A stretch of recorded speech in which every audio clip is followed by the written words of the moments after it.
Well, good evening, folks. Welcome to Wednesday night of the Philosophy One review. And we're going to start off with a prayer, a journey to Grandfather's camp. And Dave, if you want to put the picture up, but please connect with your feet on the floor, feeling grounded. Take a few deep breaths and surrender to Grandfather's camp. See yourself standing in your favorite spot when you enter the camp. Feel the rest of this class standing around you, everyone together.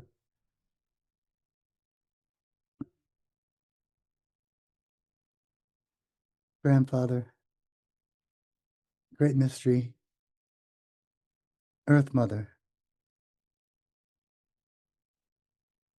thank you.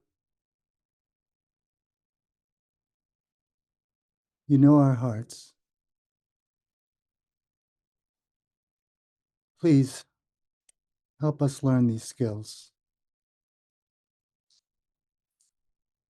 These philosophy skills are tools, they're ways of spirit passed on from the lineage.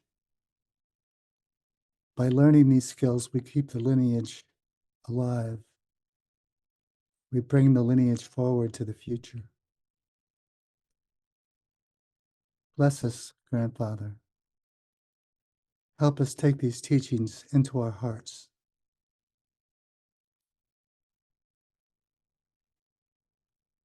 Allow us to feel and sense. Allow us to know what is in our hearts. Allow us to help others, help the earth. We pray for the earth. We pray for our brothers and sisters in this class. We are united together. Take a moment and say any prayers you wish to include here. Prayers for the class, for the earth, for the teachings.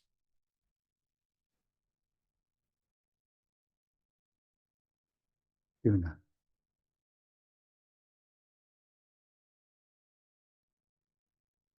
So it's really great to see everybody, your faces, your names, your presence. Tonight, we're going to start off talking about inner vision. And we talked about it some last night. We're going to want to share some stories about inner vision, how it's, been something that's been very important in our lives. Always remember, inner vision is a command from the Creator that, when Tom tells the story of Grandfather and the fisherman, or when Grandfather was down in Central South America and received an inner vision communication to go back to New Jersey, and that vision of the white coyote that drove him there. When Tom was in the cave in Oregon or Montana, and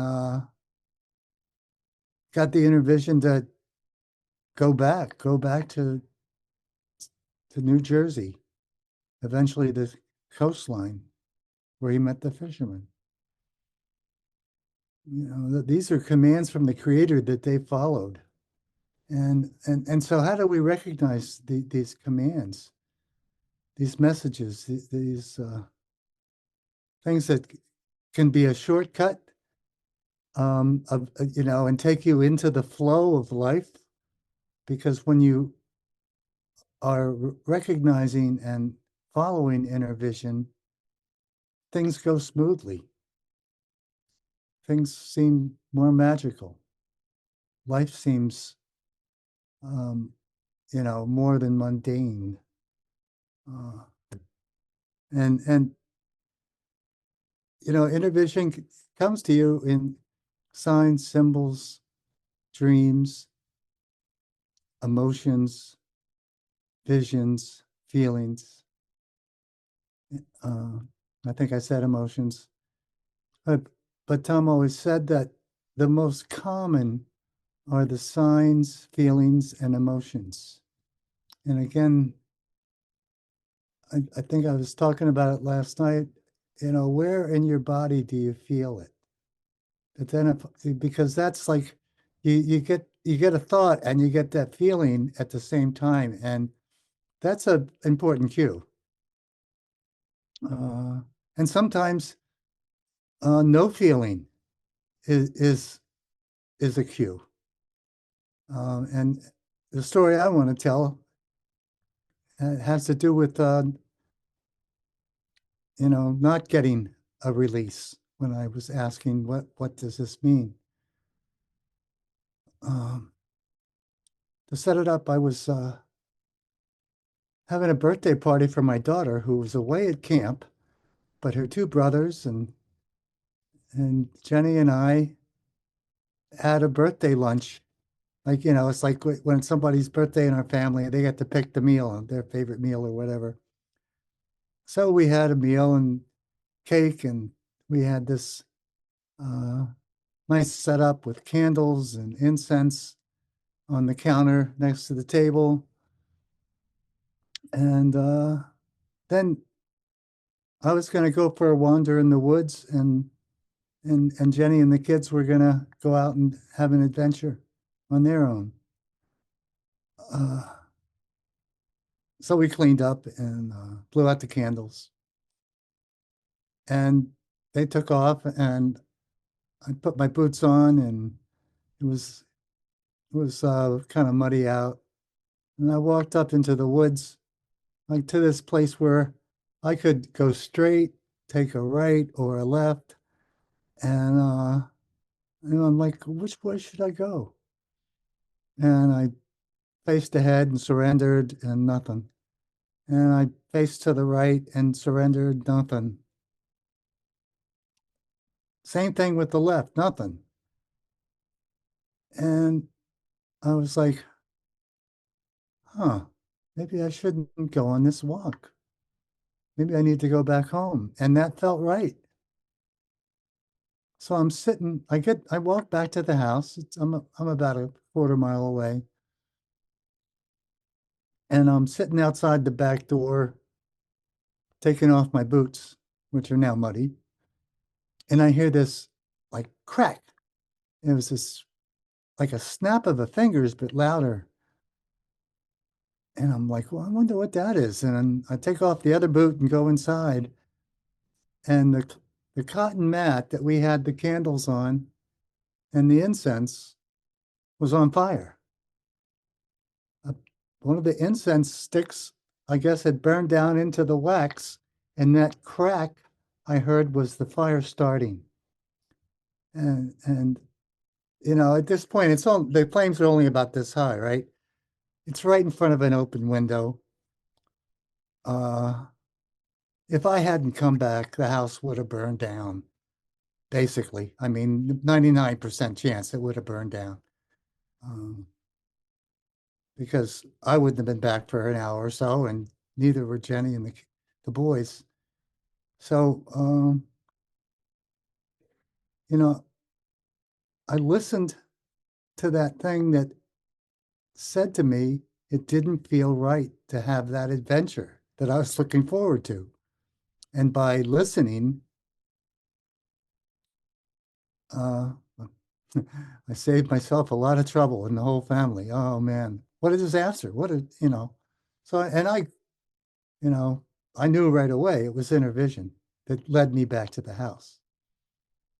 So, that's a very dramatic example of inner vision. And it comes in big and little ways. But what I really want to emphasize is that flow that you get into when you pay attention, when you receive a communication, in a sense, and honor it, and life becomes more interesting. Sometimes vitally so. Sometimes just the joy of life, the peace of life. So that's my story for inner vision. And who would like to go next? Thank you, Randy. Ooh. Dave, if you're there still, can you put up the picture? Inner vision communicate, IV communicate. This will be a picture you probably recognize from your from your Philosophy 1 class. This is what Tom wrote up on the board. That inner vision communicates in dreams and visions, signs, symbols, feelings, and emotions. And any of the above. It's as we discussed last night, we need something to translate it through. And the inner vision communication comes through our subconscious mind in whatever forms that this world or the spirit gives it to us. So it could be we could take it into our subconscious as an image or a vision that we had, or we could have seen some sort of spirit dressed in a certain way, or any of those other things. And you can great, I lost my train of thought. I'm sorry. Yeah, inner vision, sign symbols, dreams, visions, feelings, emotions translated through your subconscious. And what I wanted to share then was an example of using the inner vision. Uh, this past Scout class that we had, those of you who haven't had Scout class yet, you'll probably realize that it's, 80 people running through the woods, trampling, chasing, being buck wild, just crazy stuff going on. And on the one night of Scout class, it was a pretty wild night. There was all kinds of noises, and people were up late until like 3 a.m. And the next morning, as we're getting together for lecture, somebody comes up to me and they says, I lost my glasses out there. I'm going to miss the first lecture that Tom is doing. Um, just let him know. I'm like, well, why don't I go find your glasses for you? He says, well, it's hard to describe where they got lost at. So I did a quick surrender, and just a surrender to a silence, and I got a picture of this intersection of two trails.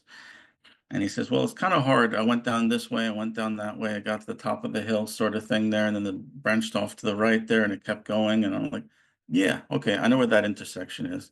He says, well, that was the last place I remember being able to see. So I lost him around there someplace. I'm like, great. So I have in my mind this particular spot up on the trail there, and off to the side there's a little clearing, and I could just imagine if you were a scout group, you'd try to hide in that clearing. During daylight hours, it's pretty obvious, but at night, I'm sure it looked pretty tempting to go jump in there. So I say, no, you go in, you hear what Tom is teaching, and I'll just go up onto the hill and I'll find it for you. And he's like, all right. I said, well, if I don't, you can go during lunchtime. And he was okay with that. So I get up to the top of the hill there, and I find the location. It's about 20 feet further down than what he had described it, but it was the exact clearing that I was thinking of. So I get up to it, and I'm looking, and there's no glasses there. So then I use the technique that Tom had taught us, where you kind of make a little bit of a tension in your gut, and then you ask a question like, "Is it in this direction?" And if your gut releases the tension, he says, then you can use that as a sign that it's true. If you still feel tight, then that means no. So I started doing it this way, still tense, this way, still tense, that way, relaxing. Like, all right. And so I step into that clear opening and look at again now for the second time. Boom, boom, boom, boom, boom. Nothing here. Pick up some leaves, toss them around, and still nothing here. And it was obvious that a big group had been in there. There's footprints everywhere. There's crushed branches and needles are kicked off of the bushes. It was a total destruction zone. So I'm like, all right.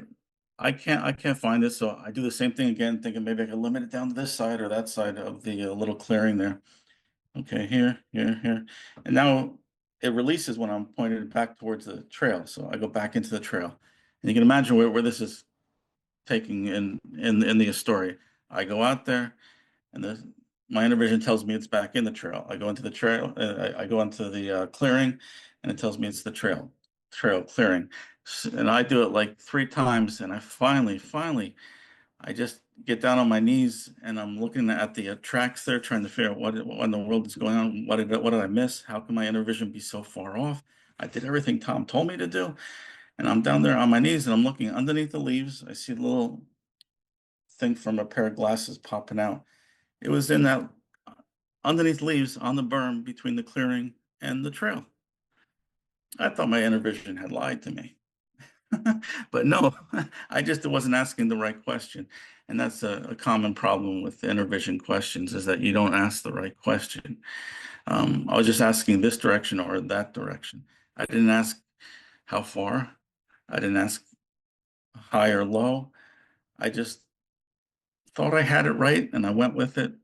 And it was a good lesson on inner vision and how to use it and how to really take it down from broad questions to questions that my subconscious mind can actually interpret an inner vision communication of. If I would have, I really, shot for the moon that first time that I did a surrender and I saw that clearing in my mind. That's a hell of a thing for me to be able to interpret from inner vision, is a picture of that exact clearing, not knowing where he was going to point me towards. And then when I got there, it was good to narrow it down, but I wasn't asking a narrow enough of a question until I got down on my hands and knees and realized that I had been walking right over the glasses, luckily never stepping and breaking upon them. But it was a wonderful story. I thought you guys would get a little kick out of it. Later on, then in that same class, somebody lost their dentures. And don't ask me how that can happen. I have no idea how you could be running around the woods 1 minute with your teeth in your head, and the next minute, no teeth, and you don't notice it till breakfast when you come to eat. I just don't. So that was the next day. It was the next day, and that this other person comes up to me and says, I might need a ride into my dentist, and right to my car and I'll drive over to my dentist. Like, why? Did you crack a tooth? You have a toothache? What happened? Oh, I lost my dentures. Well, did you look in your tent? Oh no, it happened sometime last night. Last night, yeah, we're running around, doing that crazy chasing each other. Like, okay, all right, I think I get the picture. I said, I'm full of confidence. Yeah, surrender to silence. No idea. I'm just kind of laughing in my head. Nothing comes through. Inner vision sometimes doesn't work directly when you demand that it does. But I had a lot of motivation. I was empowered. I wanted this guy to be able to hear the lectures that morning. I wanted him to be able to eat breakfast later. I wanted all this good things for him, purpose beyond self. So asked him roughly where, and he gave me like a quarter-mile stretch of trails, roadways, and so on to go on.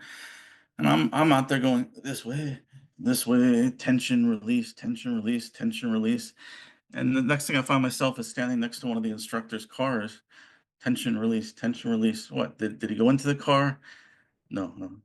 Like, oh, last time I kneeled down. Good, let me try that again. I kneeled down and the release was even greater. Now I'm looking underneath this car there, this Jeep, and I see the pink and white of somebody's teeth in there. I'm like, good Lord, how are you underneath this Jeep? I could barely get my arm underneath to reach it. It wasn't a very high lift Jeep or anything. I pulled them out. Second time that intervision worked for me. I was, it works. Tom wasn't pulling my leg. Things sometimes work. So, Meredith, Nancy, one of you guys have any interesting Yeah, just handles just on it? a brief couple of comments. I told you the story about the intervision with my dad last night. That was like intervision with a sledgehammer. It was that intense. sometimes it can be very, very subtle, almost like da da da da da da, a thought, and then going on. It can be in your thoughts, but not really project. So it's kind of being aware that inner vision and that command from the creator can be subtle. It doesn't have to be the full-blown sledgehammer. It can vary in intensity. So you do have to be aware that the communications can come to you quietly as well. So and something that I do, and I will overthink with some communications. Like, oh, well, the biggest story was my move out to New Jersey. I mean, the pull was strong. I can even remember in high school when Simon and Garfunkel counting the cars on the New Jersey Turnpike, there was the butterfly feeling, like it was familiar to me. And that was, I don't know how many years before I finally moved out here. And I didn't trust the feeling. I'm like, how can that be? I can't just move. I have to pay rent. I have to take care of the car. I have responsibilities. And yet it was still there. And then at some point, I got very comfortable with it. And it was that release. It's going to be fine. And I did it. So just think about the varying intensities that inner vision can come to you. Thanks. For me, the story that I'd like to share is actually another one, and it goes along the same or similar themes that what I described last night with the drawing of the World Trade Center. The first World Trade Center was in 1993. And I had a certain routine that I normally went through. And I just got this feeling that for some stupid reason, I needed to go out of the building and I needed to get my nails done. And it just never, I don't do that up in the city. And it just didn't occur to me. But it was so unsettling and so it pushed me. And I just felt so uncomfortable. And my girlfriend said, hey, could you, before you go out, could you help me with some boxes to my car? So I went downstairs and it was in a parking garage that she had her car. I loaded her up. She drove away. I went across the street to a nail salon. And all of a sudden, this huge explosion. And for those of you who don't know the background of the story, the first bombing was a bomb was put into a white van and it exploded and tore apart the underground parking lot and some of the structure of the first stories. And the crazy, crazy part about it was that I was on the same floor 20 minutes before it blew. I know that white van. But for some reason, the timing of everything was so incredible. And if I had gone in my normal route, I would have been right at the section where it blew up. And I don't know if I would be here today. And when I think back to that, when Tom started teaching this particular section, I went up to him and I said, Tom, I said, I have a story that I think maybe it was, inner vision. And he heard the story and he just smiled. He says, "Yes, Meredith." He said, "It was inner vision screaming at you because you were supposed to stay alive for a purpose beyond self." And he said he wanted me to think about it and track it back. And so I was able to feel where in my body I felt uncomfortable, why it was so persistent. So it might be an interesting thing for people to do. And this was again before I went into any tracker classes. Think of those times that you had something that got you out of danger or helped you get something done, and think about the profoundness of those communications. Um, with these philosophy skills, this is what's being opened up to us. And the more we pay attention, the more we'll get out of it. And I this part I just love inner vision. So thank you for that story. No, thank you, Meredith. I am glad that you lived.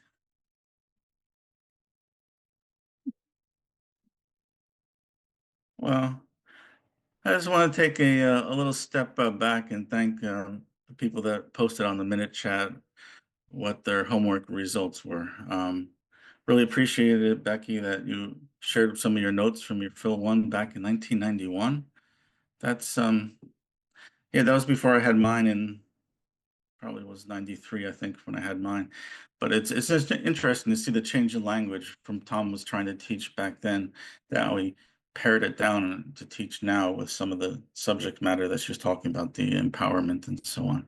So if you haven't read it yet, you might find it really interesting, everyone, to go over to the Minute Chat room and take a look at it. Patricia, yours was very useful also. Thank you. It gave me an idea of what needs to be taught going ahead. And Christian, really, really good feedback there. I'm so glad that it works so strongly for you, and that you really got a handle on it. So thanks, peoples.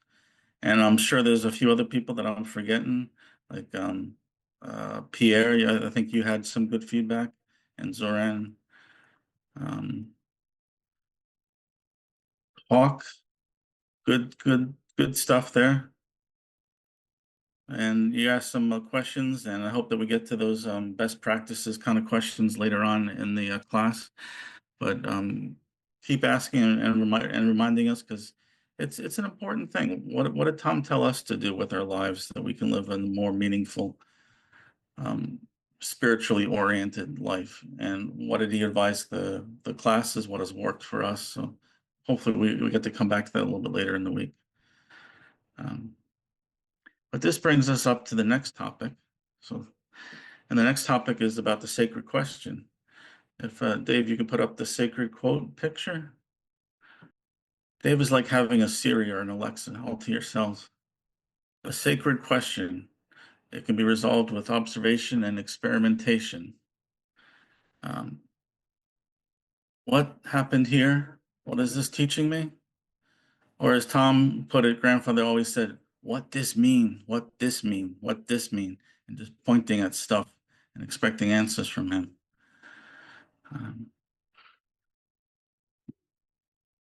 Lesson from the sacred question was actually being asked the sacred question by Tom. Have been doing the meditation up on Prayer Hill, and wandered off like when we were supposed to wander off, and just lose track and make all the volunteers panic. We're supposed to go do a wandering quest, so that's what I did. And I sat down, and Tom comes up to me and asked me the most embarrassing question, like, "What brought you here?" And I'm like, "Well, I was bad mouthing in my head because this class is so hard and there's so many people and I don't feel like I'm learning anything." And little whiny voice in my head was going all off. And he says, "Oh, okay. Well, do you know where you're sitting?"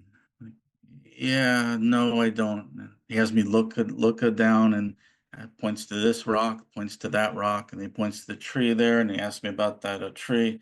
was like that story they tell about grandfather asking him, was a person right-handed or left-handed? Did they do it with a sharp axe or a dull axe?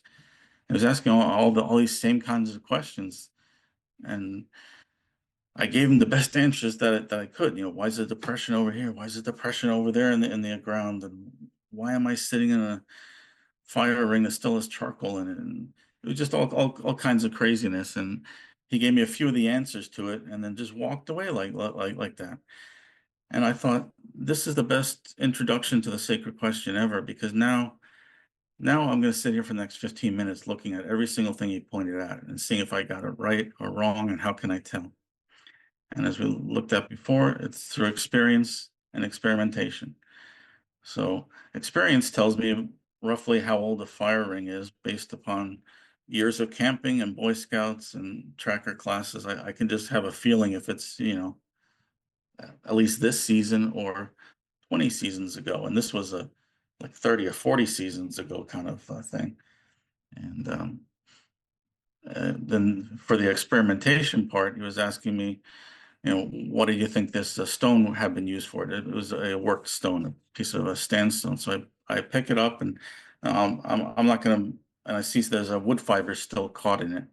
I'm like, well, all right. So what size wood can I use this on? And I use my thumb. No, it's too big. If the wood was as big as my thumb, but this ain't gonna work. Okay, experimentation. Pinky size, yeah, that's pretty close to a pinky size. All right, so assuming Tom knew the answers to these questions already, and it must be something that he knew about. And maybe 40 years earlier, he had been there, or 30 years. So maybe it was a primitive skills kind of thing. And the only thing there, it can't be like an atlatl, because that's too thick. That's like thumb thick. And it couldn't have been a spear. Those are generally thicker than a thumb. So it had to have been an arrow. And I did a little bit of the experimentation with this. And I learned quite a bit in in that period of him asking me those questions, much as grandfather had asked him once upon a time, and then my own attempts at solving them by using my memory of what fire rings and fire and charcoal looks like after decades, and then a bit of the experimentation. But I love sacred questions maybe more than most people do, because I know a few people, rightfully so, few people complain about them, like, there's just no end to them. Once you start asking the sacred question, there's no end. What happened here? What happened there? What's that over? Why is this thing over here? Why did my candle just leak? Well, because I wasn't paying attention to it. But anyway, all kinds of sacred questions. And a good 15-year long story with a sacred question shows how precious they are to me. I was up on Spirit Hill doing an overnight sit back in the days when classes stayed up there until like 3 a.m. before being allowed to come back down off the hill. I was really sure that Malcolm fell asleep that night and forgot to call us back in, but he never admitted to it. So anyway, the class was up there from like 9 o'clock until 3 a.m. And while I'm up there, I'm in this wide open, receptive state, asking questions about my life and about what my vision is and where I should be going, everything that we're supposed to be doing in the class. And I see this thing that can only be a spirit, like a white snake, but it's like furry, like a white mink, bounding over the tops of the bushes and the brush. Like it's not knocking any of the bushes down. It's just kind of floating there. What does this mean? I wasn't necessarily asking any questions. I was trying to figure out what was going on. Well, why would this sign be sent to me at this very moment? What does this mean? No idea. I asked, I think Malcolm the next morning. I said, I got this sign. What does it mean? And he gave me that look like, it was your sign. You're supposed to know what it means. If you don't know what it means, it wasn't a sign. Oh yeah, okay. Gee, sorry. I'll take that to heart. But I kept asking myself, what was I thinking that night? What was I learning? How do I keep on bringing this back out? Because it was like a spiritual kind of thing. It's like I saw this white spirit of a white mink jumping across the landscape, and that has to mean something. It just doesn't happen every single day for no odd reasons. Well, 15 years later, I move into a new house here down in the Pine Barrens, and I'm looking out the backyard, and I see this white mink going across the backyard, floating across the ground also. And then behind it, I see a bunch of other little white minks. I'm like, oh, this is really freaky. It's coming back. Okay, there has to be a meaning to this. There has to be a meaning to this. And then it triggers the backyard light to go on. And here's a skunk and its little skunklets, its little kittens, all in a nice little row. And the skunks down here are all black in their bodies, and they have these like mohawk type white hairs on their back standing straight up. Like the son of a sacred question was, how much can this annoy me for 15 years? That's what it was. So I just wish that anybody else here has the opportunity to carry a sacred question for 15 years. It's amazing the things that it gets you to do introspection wise, trying to figure it out. It never gets old. It gets tiresome, but it never gets old.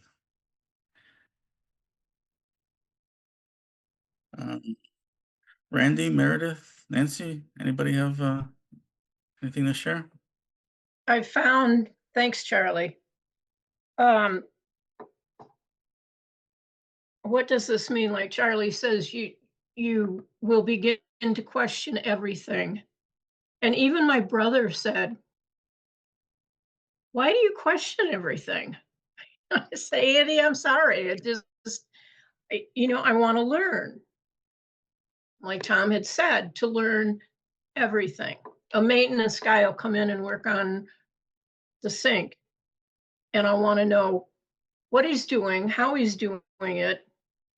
And sometimes it's overwhelming.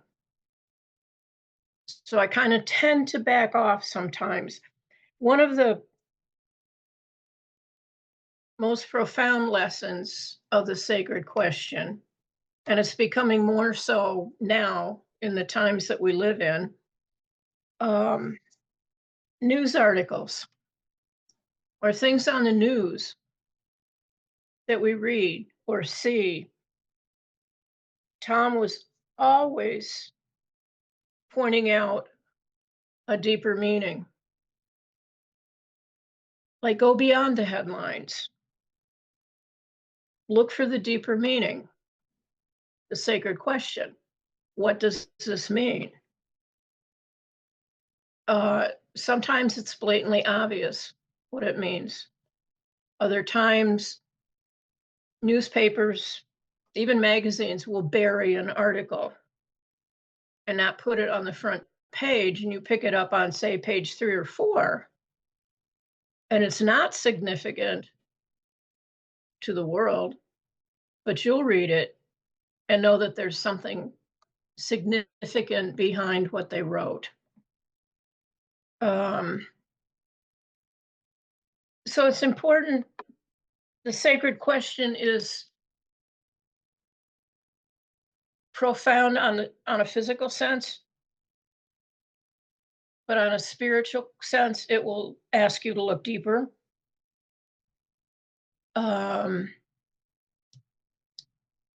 Looking into something, reflecting on it, using inner vision when you read them. So the sacred question really opens up a lot. Many trails, many paths, everything in your life. And we do end up questioning a lot, and it can be annoying, but you learn an awful lot. Like watching how they fix the door lock.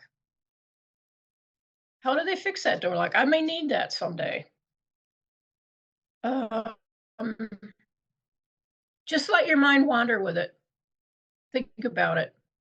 Just put a thought in your head. What does this mean? Let go, surrender.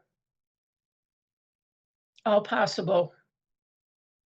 All contingencies that you're looking at. So play with it a little bit and let the question work for you. Thank you.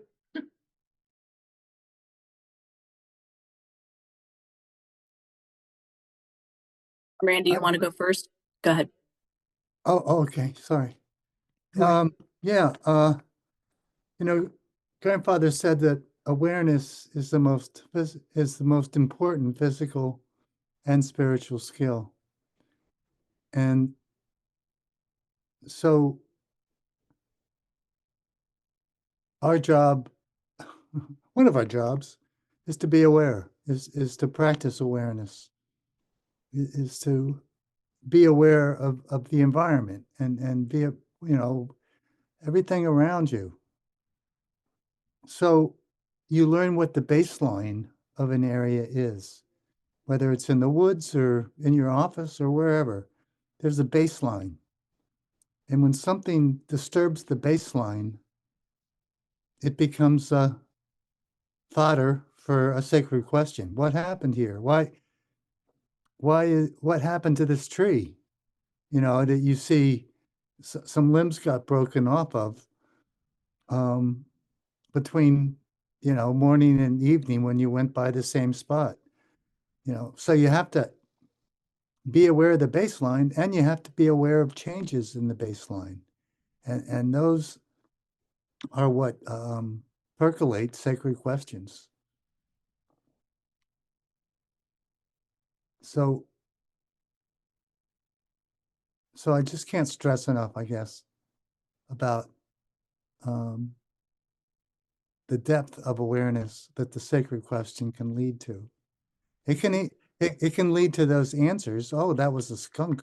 It wasn't a mink. After wondering about it for, many years. And that's a real treasure to have a sacred question that you hold on to and have the patience to keep exploring for a long period of time. Because when you finally discover the answer, if you do, uh, there's a real sense of accomplishment. There's a real sense of aha, an expansion of self. And being inquisitive is really important. Uh, I was doing I was with Tom and his son Cody, and we were up at this apartment on the fifth floor in New York City. We were working on stuff about city and suburban survival. And Tom was interviewing this couple about their, we were filming it and stuff. And how would you get out of here if there was a fire and you couldn't go down the stairs? Mm. And they said, well, we've got what do you have? And they said, well, we have a bunch of extension cords. And he said, where are they? And they pulled them out and he said, okay, these two would work. These have the tensile strength or whatever that would support your weight going down. And it turned out that Tom had taken all different types of extension cords and put weight on them until they broke, so he'd know how strong they were. That's taken the sacred question to a new dimension, right? Into that research. Uh, and so you can get obsessive about it. Uh, it can be irritating when people ask me a sacred question sometimes, but whenever I take it to heart and look at it, I learn something from it. I might not get the answer, but I learned something from exploring. You One last story. Um, I'm driving home from an advanced scout class with another tracker student, and we're in Vermont on 91, coming up not far from where we're going, and I get pulled over for speeding. I was going like I don't know, 72 or 3. I wasn't going that fast, but you know, um, and we had just been to this intense week-long advanced scout class where if this policeman had looked in our notebooks, it might not have been a good thing. And afterwards, and it was so, not a big deal. It's like, it, but then afterwards, um, the other person asked me, so what's this mean about getting pulled over? And all of a sudden, I realized that when those lights went on behind me, it was like, oh, there's a cop pulling me over. It was like nothing. I mean, my normal response to a cop pulling me over is like, oh shit, what's going on? It was after the intensity of that last week, being pulled over by the police was nothing, right? And and that was a pretty good teaching, that um, how I've been doing training the last week and staying calm in extreme situations, and it rubbed off into that moment. So so you learn a lot of stuff asking the sacred questions, and it's fun being a detective, and awareness is the key, and you expand your awareness through the sacred question. Okay, I'm done. Thanks, Meredith. Just very briefly, I wanted to tie in something Nancy had said about reading articles and looking a little bit deeper into them, and then tying it into the journaling that we were talking about. And if you do it often enough, like when I scroll through, I've got some digital subscriptions, and I just scroll through the titles, and I'll go through the whole paper, so to speak. And some stuff is like, yep, yep, yep, yep. And then all of a sudden, bam, something in a vision will say, oh, this really caught my eye.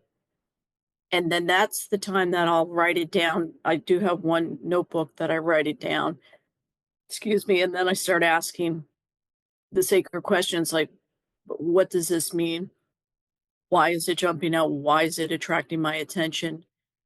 And I might get some tidbits back. I'll write those down. But then you get to a point where there's one time you do that and you get the first answer, and then you start asking another question, what is this connected to? And all of a sudden you get this huge download. And it only, to me, it feels like it only lasts like a nanosecond.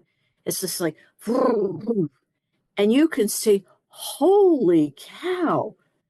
And it never gets boring to me, and it never gets normal or usual.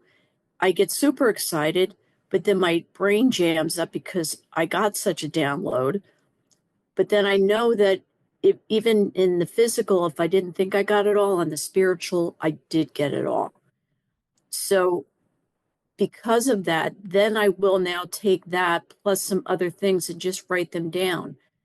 And you're creating a picture and putting the pieces together. And then when you finally get a picture that resembles something, you say, okay, what's my role in this? What can I do to heal it? What can I do to, and it it always just blows my mind. I'm sorry, I don't mean to go on, but it just blows my mind that those kinds of information can come out.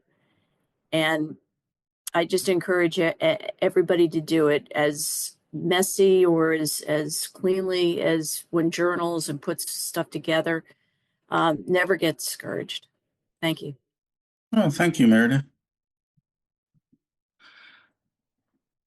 So the sacred question brings me to something that just occurred to me in an article that I read last week.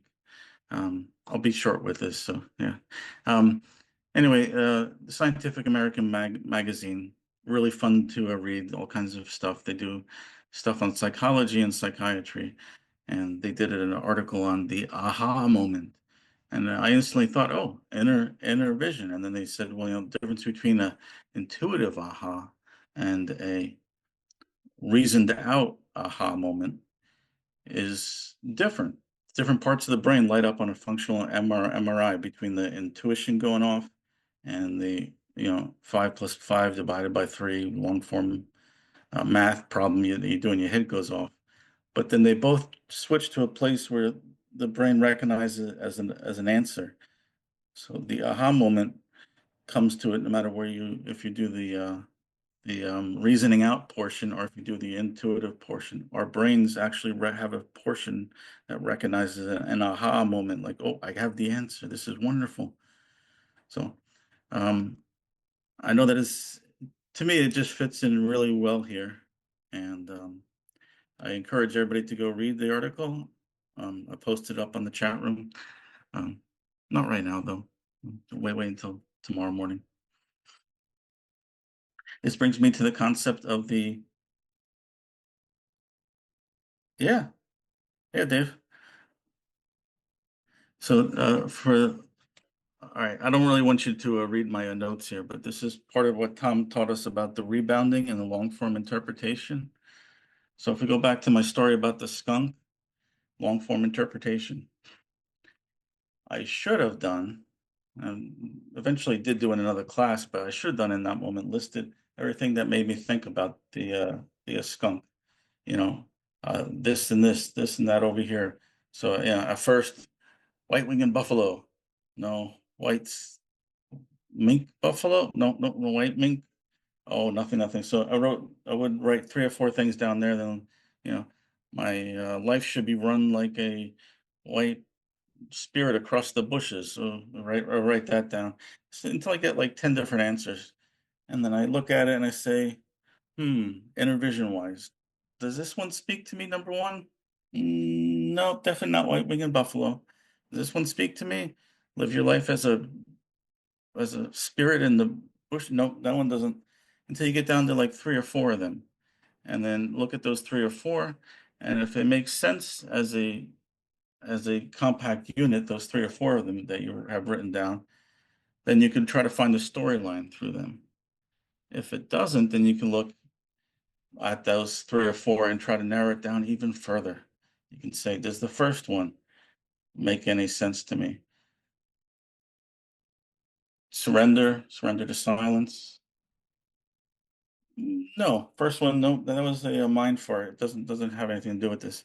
Second one that I was left over with, that one, man, that feels like it's something, but it's not quite there. Okay, all right, let me put a question mark near that one, and you go down a little bit further, and the third one there, like, ooh, no, that one's bullshit. Also, no, X that one out. So go back to the middle one, and then make a new list based on that one that you feel was kind of right. It wasn't quite there. What in the ballpark could it mean? What else was I thinking of at that time? What else was happening? What else leads me to have these interpretations? What did I forget to write on the first list? And I could add them all in, and then we do the rebounding all over again. Does this one make sense? Does that one make sense? Does that one make sense? Am I feeling this one? Am I feeling that one?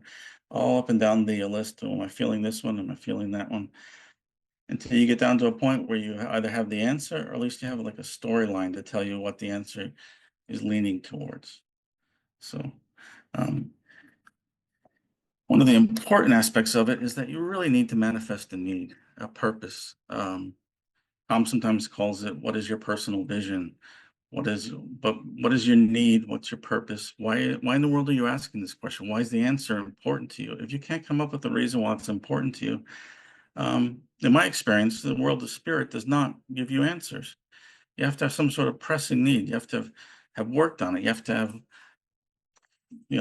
ran over it in your brain a whole bunch, trying to find out all the physical answers that you can. Exhaust everything physically about the situation that you can. Write it down. Try to reason it out. And if that still doesn't work, then you do the rebounding in the hopes you get one of those aha moments, like my intuition is saying, aha, this is what it was. Wait 15 years and then you can laugh at yourself. That's a true communication from this world of spirit. Learn to laugh at yourself. So if you could put up, David, yeah, thanks. And much better. God bless you. Whatever is spiritually manifest becomes physically manifest, provided that's for another thing. But here we go. The greater the need, the greater the results. Grandfather, 1960. So if you don't have purpose, you're not going to get good results. You don't have great need and purpose, personal vision, you're not going to get any good results out of it. So thank you, Dave. And if you could put up the sacred quote pick again. So the sacred question is what can empower that need and purpose that you have. Just by asking the sacred question, suddenly you have a curiosity going, you have a need, you have a purpose. The sacred question is what can motivate you, what can empower you to find out the answers, to look deeper, to have the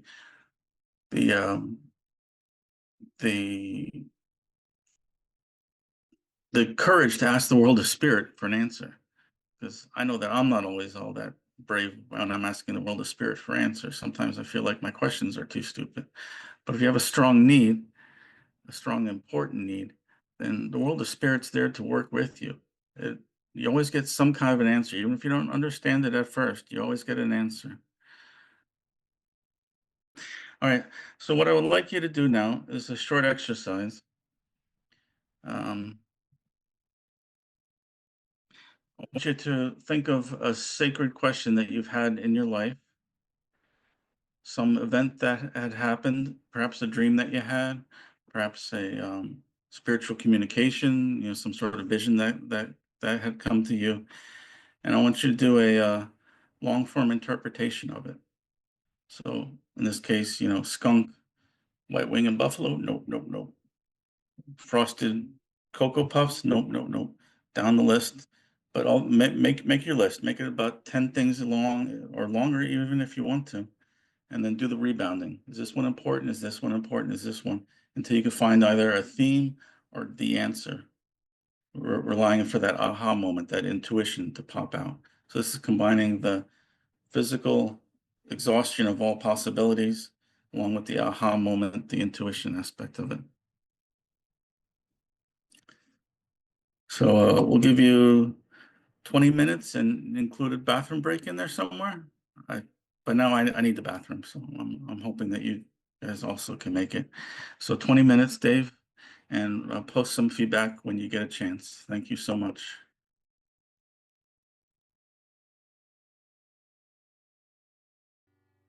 Hey, welcome back, everyone.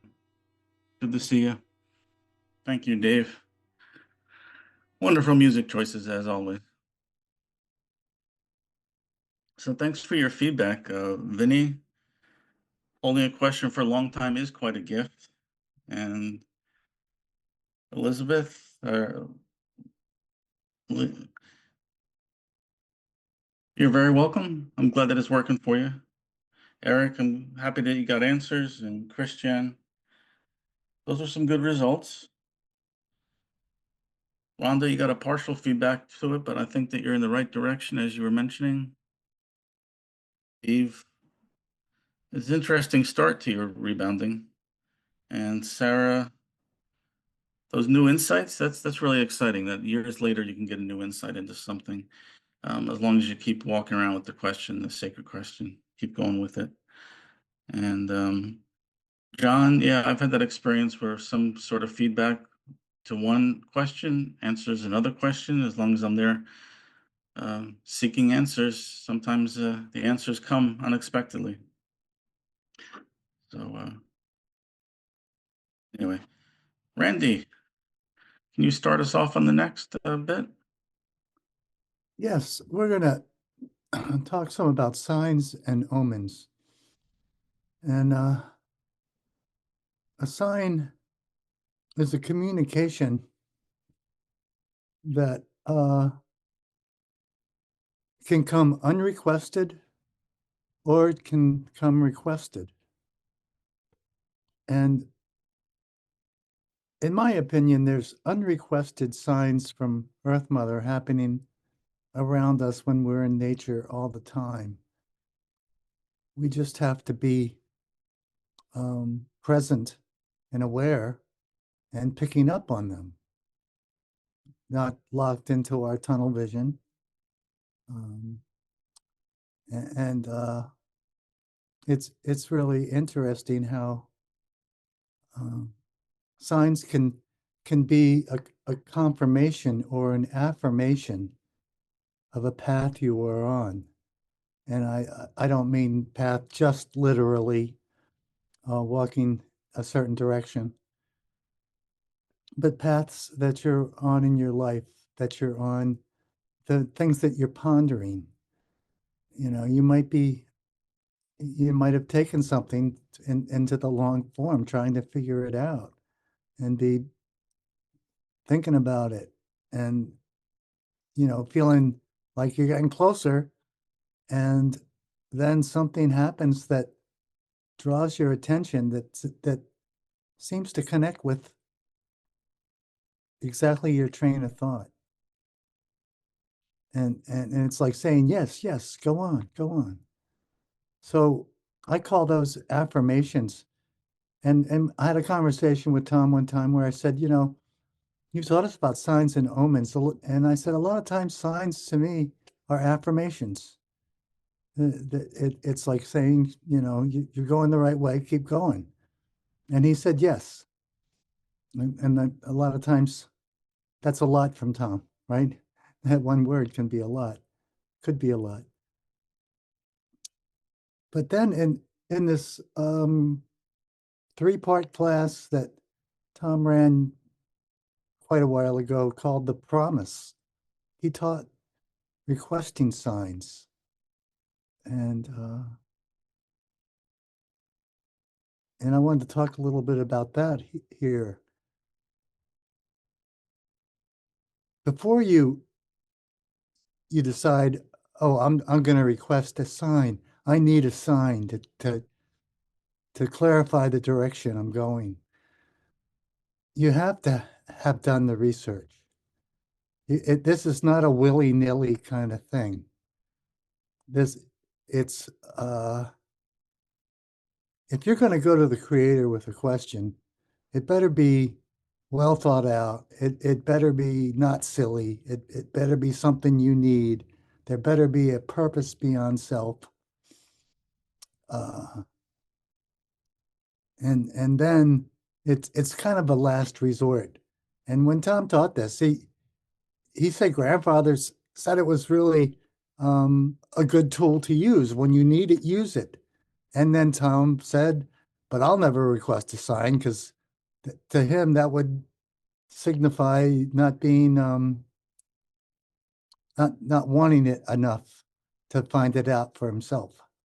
I've requested signs before, but not often.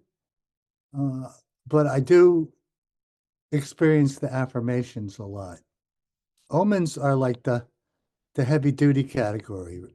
That they're unrequested, and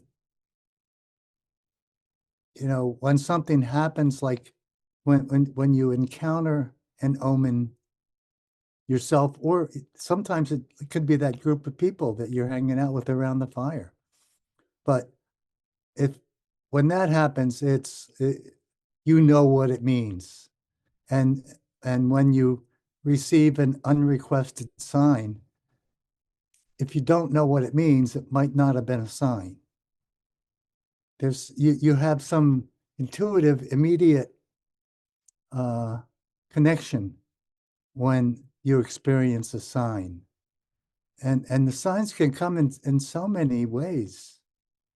It often for me, it's in nature and forms of nature, and not just maybe a bird landing on a branch next to my head, giving a little sing song when I'm really, at just that kind of magic moment, and it's like, oh yeah, cool, you know. But it can be really little things too. It could be a contrary wind, meaning a wind that all of a sudden blows from a direction that the wind hasn't been blowing at all. That could be a sign. That could be a communication. It could be watching insects. It could be, you know, from the animal world or the plant world, the birds. Um, it could come, uh, you know, it could probably even come in words inside you. I, I know it could come from your temples. Um, but I really want to stress, you really have to have a need before you request a sign. You have to have exhausted, as Charlie was saying, all all ways of research, all ways of, you've struggled, you can't get the answer, and you're crying out to the creator for an answer. And you're crying out, please send me a sign, show me um, what I need here, what I need to do. And in the promise class, after Tom had talked to us about requesting signs, he sent us out to request a sign. And I had something I was really struggling with at that point. I was the executive director of a small nonprofit. We were struggling financially, although there was the possibility of us getting a lot of money because the state wasn't, I don't want to get into all that stuff, but the state owed us money, right? And so I needed to figure out what am I going to do? Are we going to cut programs and downsize? Are we going to close all the programs? Or am I going to continue on and not cut programs, go the way we're going, and things are going to work out? Or, I'm going to. So I went off on a wander. We were at the Boy Scout camp, and I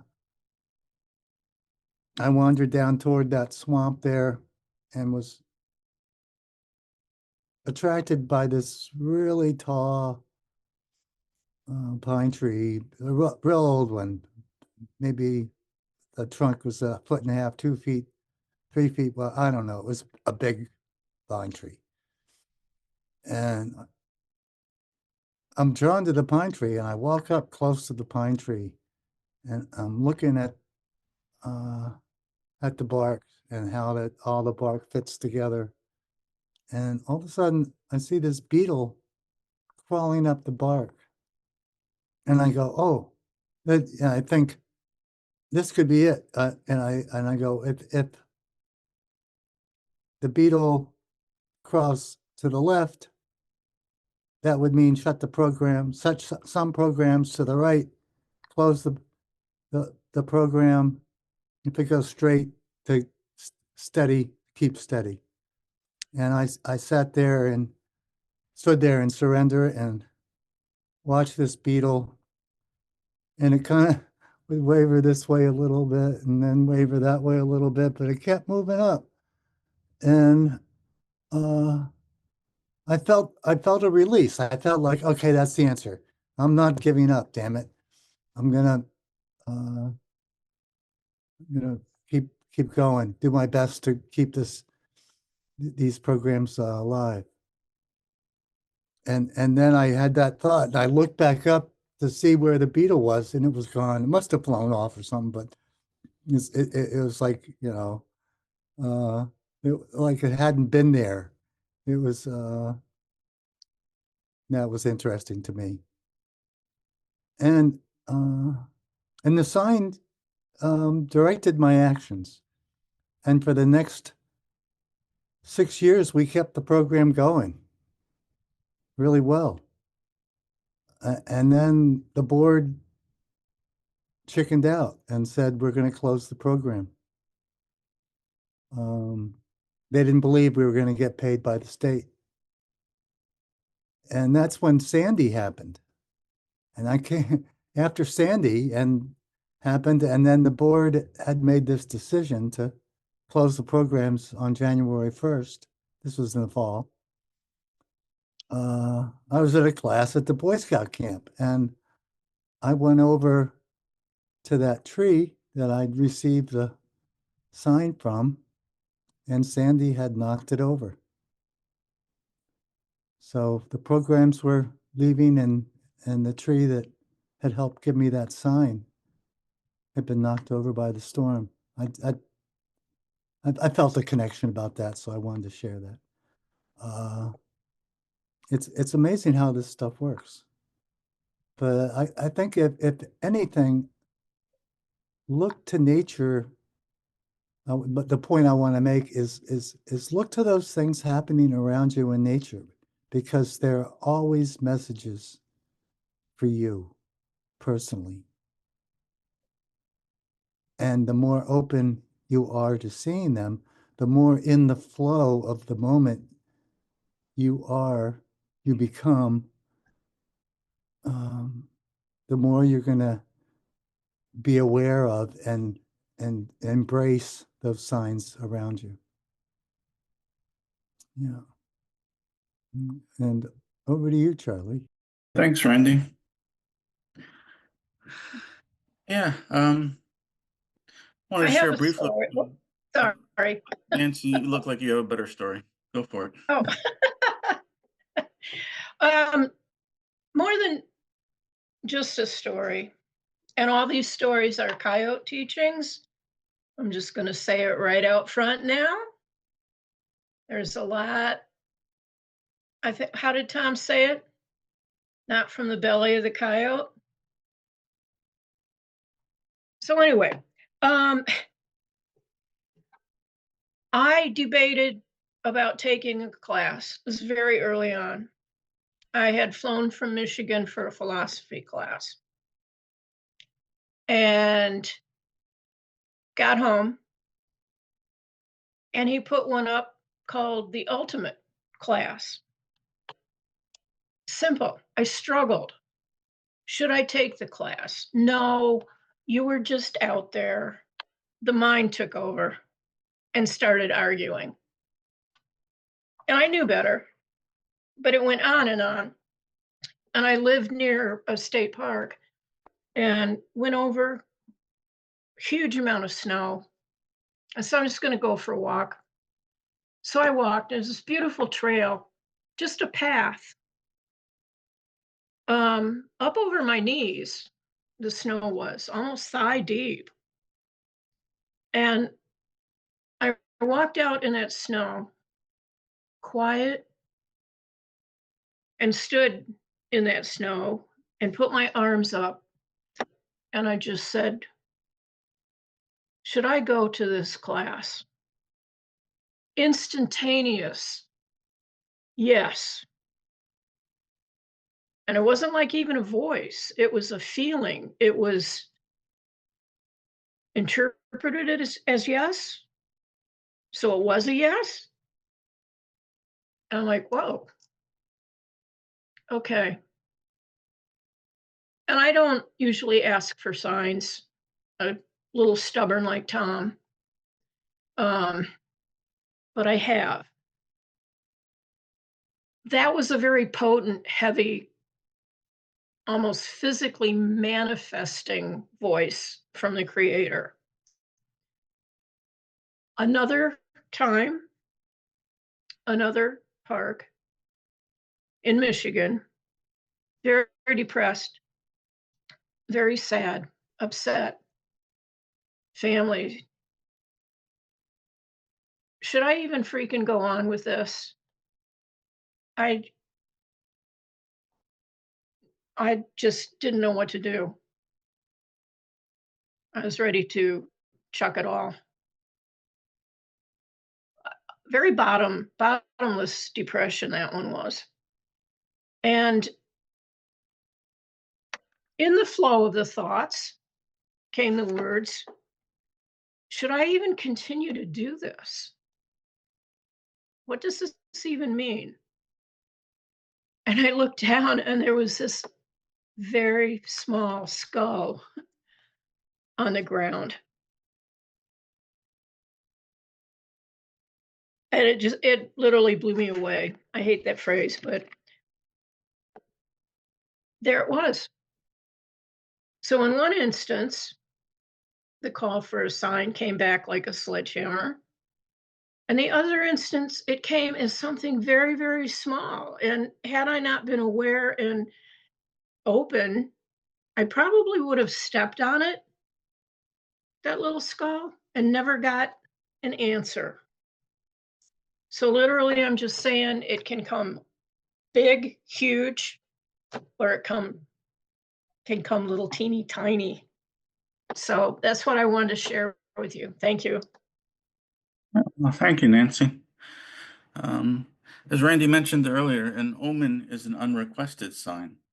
It's like you're being a little bit too stubborn, a little bit too thick-headed. You're not doing your daily meditations. You're not doing your sit spot time. Your creator can't get in touch with you through your dreams, and just has to throw out a physical sign for you. A great blessing from the creator is what an omen can be. A warning or a confirmation. So I wanted to just give you a quick example. The most powerful omen that I ever experienced was probably 20 years ago now. Was in the hospital with Meredith's father. It was right after Christmas. Sorry, Meredith, gonna bring back memory. It was right after Christmas, and he had been moved to the oh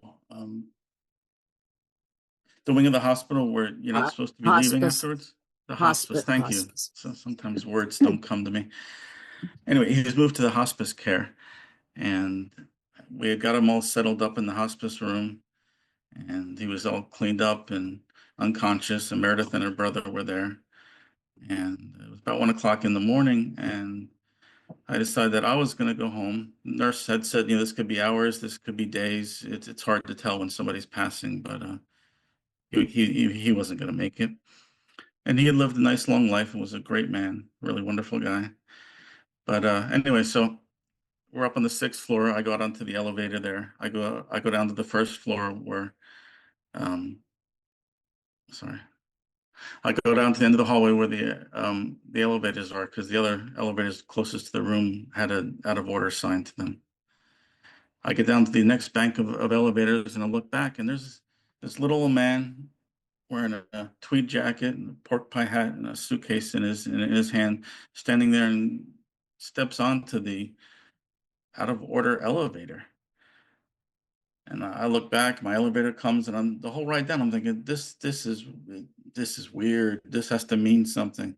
I get out as far as the parking garage, and I call back Meredith, and she says, yeah, my dad just passed. But there was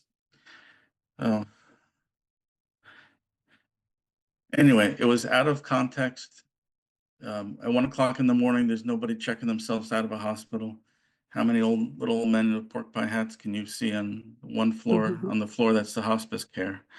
And what kind of a real person gets onto an out of order elevator? So it was some sort of spiritual message and omen. So I want to let you know that these things can happen. That was the one that stood out the most in my mind.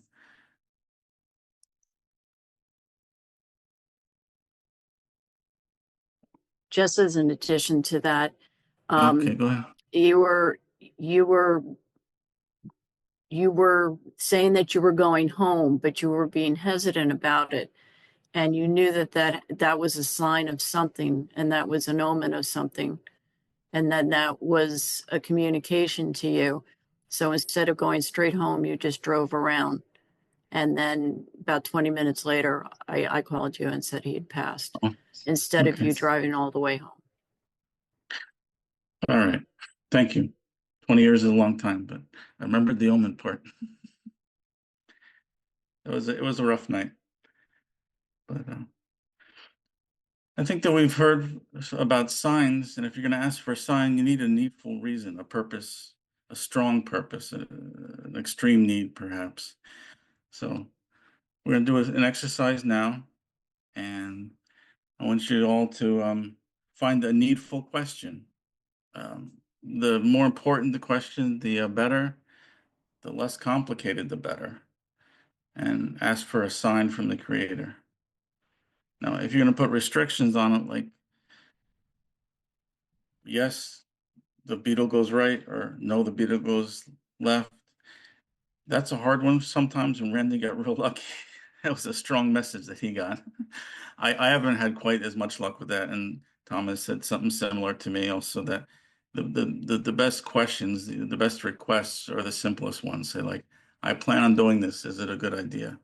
Or I'm afraid that, something along those lines. This is the choice I intend to make. Should I go for it? So I want you to come up with a needful question in your life. Something a little more important than should I have a cup of tea before I go to bed, but maybe not something like as deep and needful as should I quit my job and leave the country? A needful question, but something that could be answered in the next 15, 20 minutes. So find a needful question and work it through in your mind, empower it, feel the strong need, ask the creator for a sign, and then surrender to nothingness. Let go of all thoughts and emotions, and let everything go out of your mind. And then just pay attention, be aware, be in wide angle vision. If you wanted to walk around your house, walk around your house. If you want to go out in the yard, go out in the yard. If you want to sit on the couch, sit on the couch. But be open and aware for anything that's out of context, something that doesn't normally happen. Somebody getting onto an elevator that doesn't work, that kind of a sign. Something that's out of the ordinary that doesn't normally happen. I want you to be open for that. And I know that it's really hard to ask for an on-demand sign. As Tom would say, I'll be happy if you and a handful of you got one, but it's worth trying. And this is a technique you can absolutely do anytime that you want to going forward. But please give it 15 minutes and then a 5-minute write back. So 20 minutes. Empower a question, a strong need. Ask for a sign, surrender, and be aware. So thank you. Go do it. To quote Tom.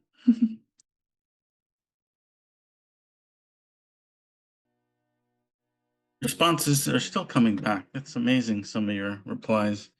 I saw that Clementine got a powerful message, and Pierre, yeah, even small questions are worthy of a sign if you're asked for it and you have need in your heart. And sometimes the need to learn is need enough. One of Tom's quotes. Betsy, that was a good point you made about remaining lighthearted. Sometimes if we take ourselves and this stuff too seriously, we kind of lose the motivation for it. There has to be a lightheartedness to it if you're hoping to do it long term. It can't all be doom and gloom. John, I'd like to reply about the generator. Yeah, when in doubt, hook up the generator. I know you already got your sign, but just doubling down on it for you. And Lisa, that was a great result that you had. It's really good to hear about it. So it's a little bit after 9, and I think we're going to go to the homework. And your homework is it's basically to repeat what you just done. So tomorrow, when you wake up, or sometime during the day, come up with another needful question for creation and kind of work on it yourself a little bit. Try to see if you already know the answer to it. And then after that, sorry. After that, ask for a sign from the creator and then surrender all thoughts and emotions and go about your day. And then repeatedly throughout the day, just keep doing a surrender. Feel the need for the question to be answered and surrender all thoughts and emotions. It may come to you the first time you surrender. It may wait an hour. You may find it in the lunch plate, some weird thing to do with peas and carrots. We don't know. But just hold that question throughout the day. Look for a sign throughout the day. And if you get an answer right away, then see if there's a follow-up to it. See if there's more nuances that you haven't quite thought about yet, and carry that question throughout the day. So you're going to take that for your homework. You're going to do this exercise again with another needful question. You're going to ask for a sign and surrender and carry it throughout the day. It's been a wonderful evening. I appreciate everybody's feedback. It's really good to see how well you are doing. It's just really good for a review class. You guys are really probably did get a lot of this during your first time through with Tom. So I hope that you all have a good night. And if you have any questions, we'll stay on the chat for a little bit. But if you want to turn on your audio, we can say good night to each other. Night. Good night, Good night. everybody. Good night, everybody. Good night. Right.